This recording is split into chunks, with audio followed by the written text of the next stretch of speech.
Hey everyone, and welcome to What About the Future? Ooh, very exciting. I know, right? It This is. is actually our very first deep dive. I know Wow. we're really excited to kick things off, and today we are talking about AI and what it could mean for the future of creativity. Yeah.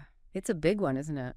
It's a huge topic. Everyone's talking about AI these days. Absolutely. Yeah, it's everywhere you look. It really is. So one of the things that I thought was really fascinating, I was listening to the Future Now podcast, Mhm. and they were talking about AI-generated art and how it's already being sold for thousands of dollars. Yeah, that is pretty amazing, isn't it? I know, like we're talking thousands of dollars for a piece created by an algorithm. So it really makes you wonder, like, is this really art? Right. Or is it just like a really sophisticated copycat, you know? Well, that's what is so interesting about it, right? Yeah. It really challenges how we think about art. Yeah. Like, if something can create something beautiful Yeah. and people are willing to pay for it, Yeah. does it really matter if a human was involved or not? It's a good point. Yeah. I mean, the podcast host also brought up this idea of meaning in art. You Yeah. know, Yeah. the emotions, the ideas that like a human artist pours into their work. Right. Can an AI really grasp all of that nuance? Yeah, can AI really understand emotion like a human can? Right. I mean, they talked about those like shower thoughts we have, Yeah. those random bursts of inspiration. Can AI have that? Yeah, that's a really good point. Can it be in the shower and come up with a good idea? Yeah. And even if it could, like, I mean, does it even matter if the end result is something that looks and sounds incredible? Mm-hmm. They played some AI composed music on the podcast, and honestly, I could not tell the difference Wow. between that and something written by like a human composer. Yeah, and that's what's so crazy is that the technology is advancing so fast that it's getting harder and harder to tell the difference Get it? between human and AI. Yeah. And I think maybe that distinction might become less important as we go. Interesting. Yeah, maybe it will be more about the experience itself rather than who or what created it. Okay, so speaking of how fast things are developing, Okay.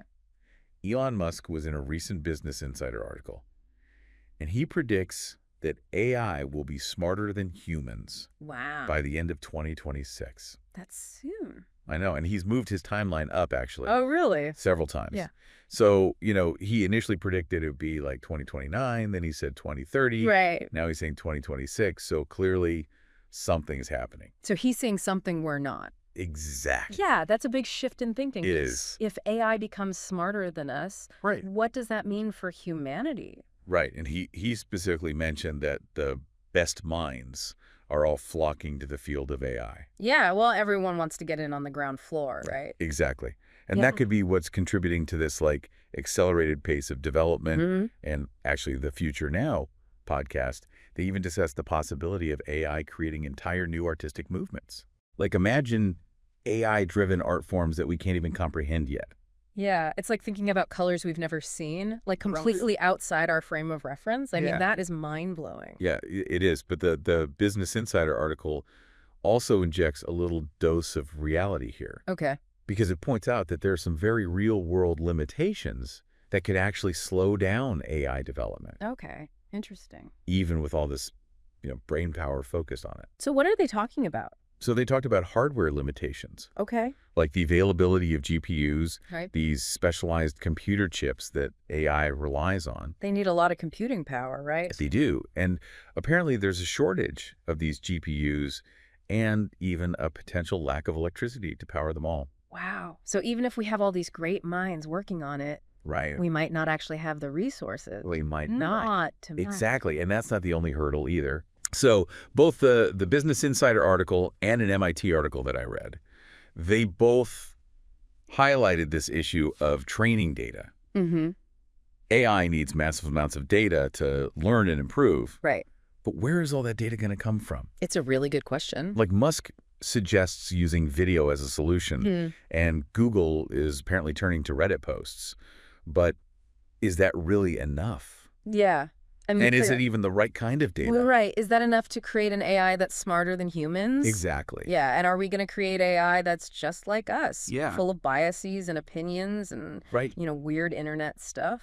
Yeah. And that's actually something that the MIT article really brought up. Okay. They quoted Daphne Koller, Mm. who's a really prominent AI researcher. Okay. And she said that machines still have much to learn before they reach like human level intelligence. Interesting. So it's not as clear cut as Musk makes it seem. Right. So maybe 2026 isn't as set in stone Yeah. than you might think. Yeah, it really highlights the uncertainty and the complexity of like predicting the future of AI. It really does. I mean, how can you predict something that's changing so rapidly?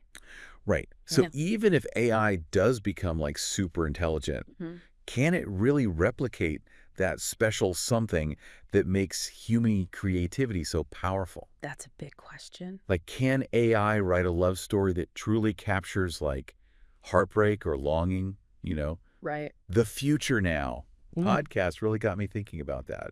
I mean, it is a question of what makes us human, isn't it? Yeah. Like, we experience these emotions so intensely. Yeah. Can a machine ever really replicate that? Yeah, and the MIT article really emphasized this human experience of creativity. Yeah. Like the Right. joy, the Yeah. struggle, the personal meaning that we pour into our work. Right. Can AI ever really truly replicate that? Or will it always just be like a pale imitation? Right. And even if AI can technically create these masterpieces, Yeah. will they have the same impact on us emotionally? It's a good question. Will they move us, inspire us, Mm. challenge us in the same way that human art does? Yeah. What do we value in art? Exactly. Is it about how perfect it is, or is it about the meaning behind it? Yeah. I think we have to figure that out. Yeah, it feels like we're on the edge of something so new, right? Like, what happens when that line between human and machine creativity is so blurred that we can't even tell the difference? It really makes you think about, like, what even is creativity? Yeah. I mean, is it the origin of the idea, or is it the impact it has? I Right. mean, and what makes something truly creative? Yeah, and the Future Now podcast touched on this fear that I think a lot of people have, Mm-hmm. that AI will just like eventually replace human artists altogether. Oh, yeah. They even joke that human creativity will be like handmade pottery, Yeah. this like niche nostalgic thing, but not really relevant Right. in a world where AI can just do it all faster and better. Right. Like, well, we all have like little Etsy shops Exactly. where we sell our human-made art. But I think it's important to remember that humans have been creating art forever. Yeah. Like, it's in our DNA. Right. We can't help but create. That's what I thought was so interesting about the MIT article. Yeah. They focused on the human experience of creativity, Mm-hmm. the joy, the struggle, the personal meaning we put into our work. Right. And that's something that AI, at least for now, Yeah. can't replicate. Totally. And I Right. think even if AI gets really good at making art, Yeah. human creativity will still be there because it fulfills this like deep need that we have Hmm. to express ourselves, I- to connect with each other. It's a part of who we are. Yeah. Think about it. Like, machines can create perfect replicas of famous paintings, Right?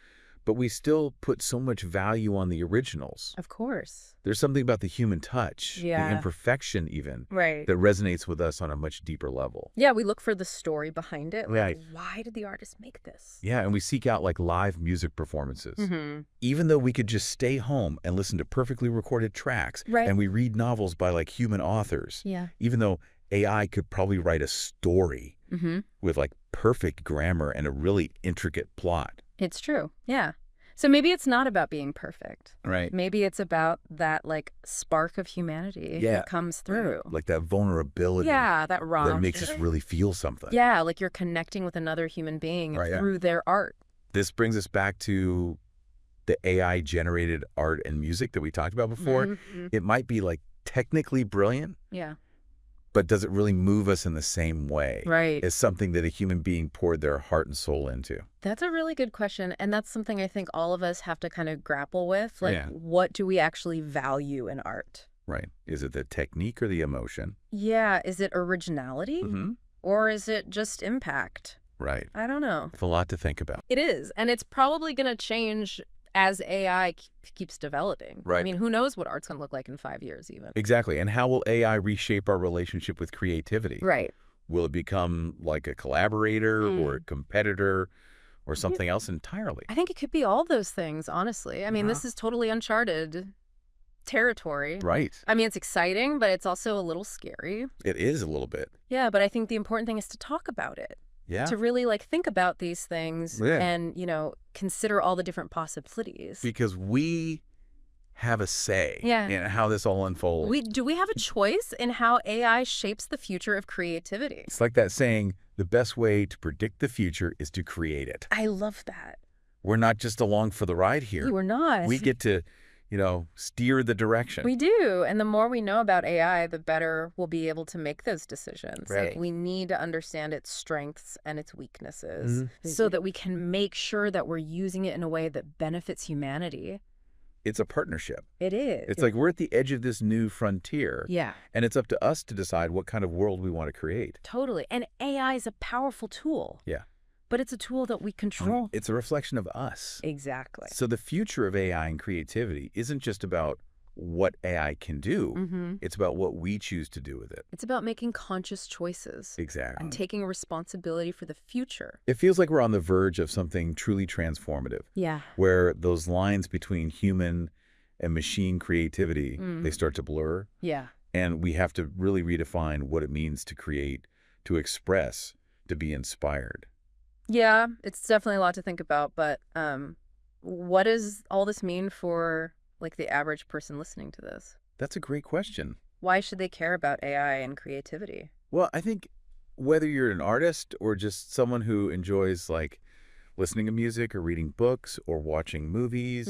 AI is going to impact your life in big ways. Yeah. It's already changing the way we work, the way we consume entertainment, even the way we think about ourselves. So this isn't just a conversation for like Silicon Valley. No. No, not at all. Or for artists. Like this is something that everyone should be paying attention to. Absolutely. And I think one of the most important things to remember is that we have a choice in how AI shapes our creative future. Okay. We don't have to just passively accept whatever it creates. Right. We can actually engage with it, challenge it, and use it as a tool to expand our own creativity. It's like we can use it to make ourselves even more creative. Exactly. I like that. Yeah. It's like that saying the best way to predict the future is to create it. I love that. We're not just along for the ride. We have power here. We do. To, really shape the direction of AI and creativity. And the more we understand about AI, the better choices we'll be able to make. Right. Like we can question it. We can explore it. We can, make sure that AI is actually serving humanity. Exactly. Not the other way around. Like it should be a tool to help us flourish. Yeah. Not to control us. Okay. So as we wrap up this deep dive, Yeah. what is like the one thing you really hope our listeners will take away from all of this? I hope they'll be curious, Okay. willing to engage with these questions about AI and creativity, Okay. because it's going to be a wild ride. It is. But it's also a really exciting time to be alive. Yeah, because human ingenuity has always found a way to thrive, It has. even when things change drastically. Right. Humans are incredibly adaptable Right, and yeah. creative, and I think we'll find a way to make this work. So it's not about fearing the future. No. It's about, approaching it with this sense of wonder and possibility. Exactly. I love that. Well, that brings us to the end of our very first deep dive into what about the future. Wow. Thank you so much for being here. It was my pleasure. It was a really fantastic conversation. Thank you for having me. And to our listeners, thank you so much for joining us. Yes. Thank you. We hope you found this insightful and maybe a little bit thought-provoking. Definitely. And we will be back next week with a brand new deep dive into another fascinating aspect of the future. Can't wait. Until then, keep those creative sparks flying. And remember, the future is what we make it.